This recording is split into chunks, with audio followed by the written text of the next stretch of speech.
All right, let's talk about what's happening astrologically in February because there's some pretty big moments. By the way, hi, my name is Laura, aka Baby Curl Tarot. I'm a tarot reader, astrologer, and root worker, and I love talking about all things spiritual. So right off the bat, we kick off February with a full moon in Leo on February 1st. And if you know anything about a full moon in Leo, you know she is bold and dramatic. This is going to be a very loud couple of days before and after, and it specifically feels tied to emotional releases and frustrations that we're feeling as a collective.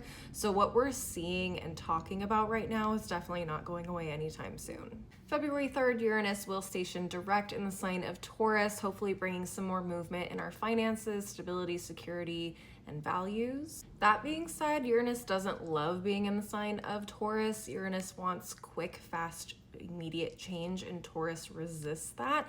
So we may get some more clarity around these subjects, but the progress could still be a little slow and frustrating until Uranus moves into Gemini in April. Now, between the 6th and the 10th, we have Mercury and Venus moving into the sign of Pisces.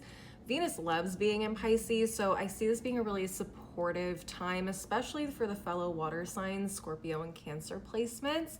Mercury, however, is a different story. Mercury in Pisces is very confusing. There's a lot of brain fog, potential for escapism as well, which is going to come into play later in the month because we do have a Mercury retrograde.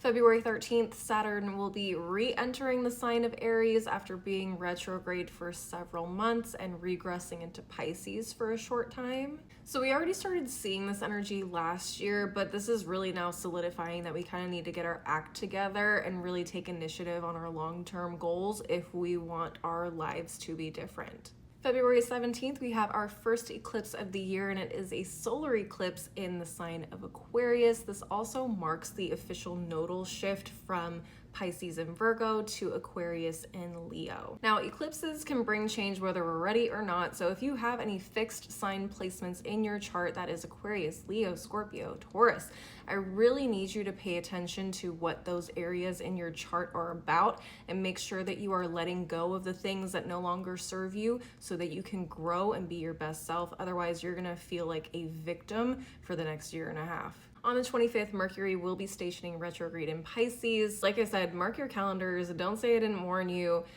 I don't necessarily see any red flags in this retrograde, but in Pisces, it's going to feel very confusing. When it comes to important conversations, make sure you are asking for clarification. Double check your communications and make sure you are being understood if you are the one communicating to someone else. And also just expect the brain fog and generally lower motivation. Finally, on the 27th, there's a really interesting square happening between Uranus and Taurus and Mars and Aquarius.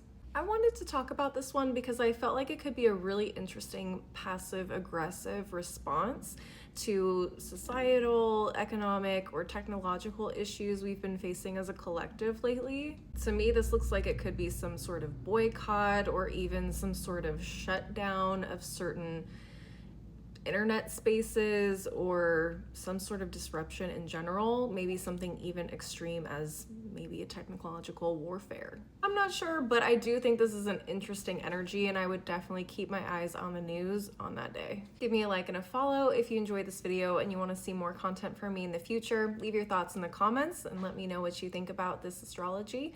And if you want to know how the astrology is going to be affecting you personally, send me a DM so we can talk about how to get you an astrology report.